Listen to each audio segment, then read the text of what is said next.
Hey team, so these are the Big Red Cats guest pack. Every guest will wear one of these all day.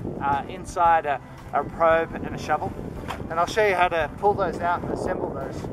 Inside these guest packs are a probe and a shovel. The first thing that you'll normally use first is the probe. Take the probe out, grab it by the little toggle that I'm grabbing it here, then face downhill and throw the probe down the hill. And then all you need to do is simply pull on that little toggle and the probe will assemble. When you pull the toggle, the self-locking mechanism becomes engaged. If you pull that, so the way this self-locking mechanism works is you simply just pull this toggle, you pull it out, expose it, and then the self-locking mechanism just locks itself. So all you need to remember is to pull and release and it'll lock itself. That's it. Hey team, so I want to tell you a little bit about probing now. And there's probably three key things that we need to remember with probing. The first and probably the most important is probing perpendicular to the slope. So if I was on flat ground here, I'd be just probing straight up and down. And I'd probe down till I hit the ground. The ground feels kind of frozen and solid. How do you think a person would feel? You know, generally they might feel a bit squishy, that sort of thing. But I'm also noting the depth. So this depth here is about a meter 20. So that if I took this out again and I probed down, if I got that squishiness here, that squishy feeling, and it didn't go down as deep, those would be two great indications that I found somebody. But on this slope you can see that it isn't a flat slope. It's actually sloping just a little bit this way. So if this was the slope I was probing.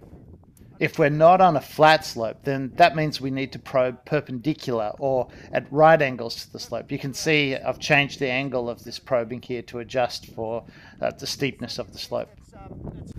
Hey team, so I just want to show you now why it's really important to probe perpendicular to the slope. That's at right angles to the slope. Imagine that this is a mountain and it's a cross section of a mountain. Imagine that we've just chopped the mountain in half and this is what you see. And then also imagine that somebody's been buried in an avalanche and they're at this point here along the slope. So the point where we're going to get our lowest number with our transceiver is going to be right here on the surface, right there. You can see if I started probing straight from that point, and if I probe straight down, I'm going to miss the person entirely, so the probing's not going to be effective. Instead, what we need to do is probe at this right angle or perpendicular to the slope.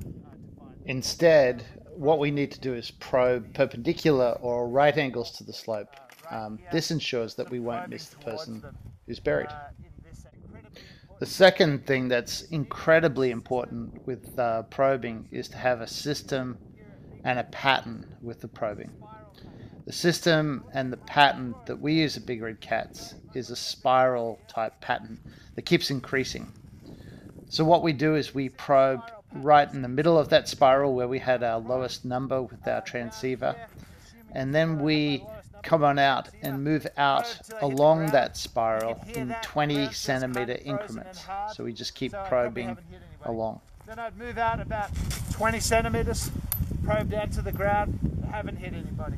Move out another 20 centimeters, probe to the ground, no strike. Notice how each time I probe, the ground feels kind of, or sounds kind of frozen and hard. Until I find somebody, moving out about 20 centimeters each time. When I do get that change of squishiness and it's no longer super hard frozen and a change of depth, at that point I think that I've hit somebody, and it's super important to leave the probe in. That's the third most important thing, because all this work that you've gone to find them in avalanche debris, it all looks the same. You'll just lose them again. So leave the probe in once you think. Leave the probe in once you think you've found them. Keep that in the ground, because if you take it out, all the work that you've just done will be lost. The first place to probe should be where you had the lowest number on your transceiver. The probing should be perpendicular to the slope. The second probing should be about 1 foot away from the first probing. Probe down till you hit the ground. It feels kind of frozen and hard. Keep probing in a spiral pattern until you get a probe strike.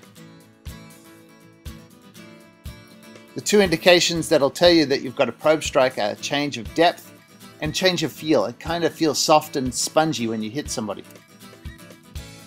Probing should always be perpendicular to the slope or at right angles.